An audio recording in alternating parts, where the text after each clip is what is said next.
وظیفوں کا بادشاہ وظیفہ میں آپ کی خدمت میں پیش کر رہا ہوں۔ ایسا مجرب عمل، ایسا طاقتور ذکر جس کے کرنے والا ہر مراد حاصل کرتا ہے، جس کا کرنے والا کبھی کسی نحوست کا شکار نہیں ہوتا۔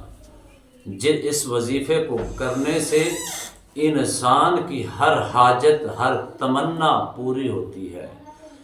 جس وقت یہ عمل کر کے اپنے رب کی بارگاہ میں التجا کرتا ہے، اللہ اس کی ہر التجا کو پورا فرماتا ہے، اور اس قدر اس کے اندر طاقت ہے، پرتاثیر اور مجرب ہے، بارہا مرتبہ یہ آزمودہ عمل ہے۔ جو اس کو ایک بار کرتا ہے، اس کی اتنی چاہت، اتنی لذت، اتنا سکون، اتنی راحت محسوس کرتا ہے، اور بار بار اس عمل کو کرنے کا دل کرتا ہے، جی کرتا ہے۔ ایسا طاقتور عمل ہے۔ وہ بھی رمضان مبارک کی پر نور ساعتوں کے اندر یہ عمل کر کے دیکھیں، پھر اس کی بہاریں اور برکات کس قدر آپ کو نصیب ہوتی ہیں۔ بسم اللہ الرحمن الرحیم۔ السلام علیکم ورحمۃ اللہ وبرکاتہ۔ عملیات کی دنیا چینل میں آپ کو خوش آمدید کہتا ہوں۔ امید کرتا ہوں کہ تمام دوست احباب خیر و عافیت سے ہوں گے۔ دلی دعا ہے اللہ آپ کو راحت والی، امن والی، سلامتی والی، خوشیوں والی زندگی عطا فرمائے۔ اللہ آپ کی زندگی کے اندر بہاریں ہی بہاریں عطا فرمائے، آمین۔ ناظرین محترم، رمضان مبارک کی مقدس لمحات چل رہی ہے۔ ایسا ماہ مقدس جس کا ایک ایک لمحہ رحمتیں اور برکتوں سے بھرا ہوا ہے۔ روزے داروں، کتنی آپ مبارکباد کے مستحق ہیں۔ آپ کا کھانا عبادت، سونا عبادت، جاگنا عبادت۔ آپ کے لیے، روزے دار کے لیے، صبح سے لے کر شام تک وہ دریا کی، وہ سمندر کی مچھلیاں بھی دعائے مغفرت کرتی رہتی ہیں۔ واہ روزے دار، تجھے مبارک ہو، تیرے لیے اللہ کے نوری فرشتے بھی روزانہ دعائے مغفرت کرتے ہیں۔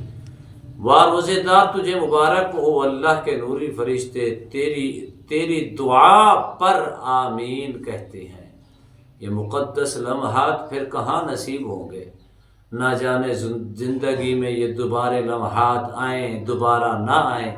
ان کی قدر کرنا میری اور آپ کی خاص طور پر ذمہ داری ہے۔ زیادہ سے زیادہ وقت دیں، زیادہ سے زیادہ ٹائم دیں، قرآن مجید کو دیں، ذکر اذکار، تسبیح ترحیم، حمد و ثنا، درود و سلام کے نذرانے پیش کریں۔ جتنی توفیق ہے اپنا صدقہ وغیرہ نکالیں، راہ خدا کے اندر خرچ کریں، کسی روزے دار کو افطار کروا دیں، کسی غریب کے سر کے اوپر دستے شفقت پھیر دیں۔ یہ نیکیاں کمائیں، اور اس کا نیکی کا اس قدر فضیلت بڑھ جاتی ہے، درجات بڑھ جاتی ہیں۔ غیر رمضان میں ایک نیکی کریں گے 10% ملے گی، رمضان میں ایک کریں گے 10 نہیں ملے گی۔ اس کا اجر 70 یا 70 سے بھی بڑھا کر 700 درجے تک کر دیا جاتا ہے۔ یہ وہ مقدس لمحات ہیں جو میری زندگی اور آپ کی زندگی کے اندر چل رہی ہیں۔ ان کی قدر کرنی ہے، ایسے قدر کرنی ہے جیسے قدر کرنے کا حق ہے۔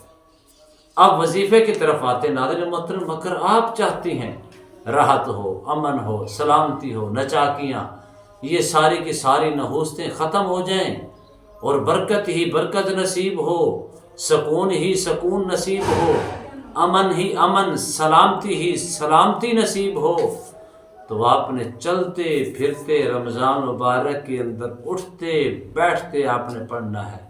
کیا پڑھنا ہے؟ رب ارحمہما کما ربیانی صغیرا، رب ارحمہما کما ربیانی صغیرا۔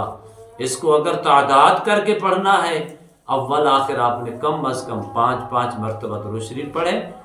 5 مرتبہ درود شریف کے ساتھ 141 مرتبہ اس آیات کریمہ کو پڑھ لیں۔ رب ارحمہما کما ربیانی صغیرا، اول آخر 5 مرتبہ درود شریف، 141 مرتبہ اس آیت کو، رب ارحمہما کما ربیانی صغیرا۔ چلتے پھرتے دل کے اندر تصور کر کے دعا کر لیں، اس کی برکات دیکھیں، اس کی رحمتیں دیکھیں، اس کی عظمتیں دیکھیں، کتنا سکون ملتا ہے، کتنی راحت ملتی ہے، کتنا امن ملتا ہے، کتنی سکون سلامتی ملتی ہے، کس قدر تیری زندگی کے اندر خیر و برکت نازل ہوتی ہے، کس قدر تیرے اوپر اللہ کی رحمتیں، اللہ کا رحم، اللہ کا کرم کس قدر تیرے اوپر نازل ہوتا ہے، تیری دعائیں قبول ہوتی ہیں۔ اٹھتے بیٹھتے چلتے پھرتے اس کا ورد کریں، پھر دیکھیں اس قدر سکون ملے گا، اس قدر راحت ملے گی۔ وظیفوں کا بادشاہ وظیفہ بھی کہلاتا ہے، رب ارحمہما کما ربیانی صغیرا۔ اللہ مجھے بھی آپ کو بلکہ پوری امت مسلمہ کو راحت اور سکون کی دولت عطا فرمائے۔ امید کرتا ہوں یہ میری ویڈیو آپ کو پسند آئی ہوگی۔ اگر پسند آئی زیادہ سے زیادہ لائک کریں، شیئر کریں، سبسکرائب کریں، بیل آئیکن کو پریس کریں۔ کمنٹس کے اندر سبحان اللہ، الحمدللہ، اللہ اکبر، ماشاءاللہ کی صدائیں بلند فرمائیں۔ ایک نئے موضوع کے ساتھ، ایک خوبصورت عمل کے ساتھ دوبارہ آپ کی خدمت میں حاضر ہوں گے۔ تب تک کے لیے اجازت دیجیے۔ اللہ حافظ۔ السلام علیکم ورحمۃ اللہ وبرکاتہ۔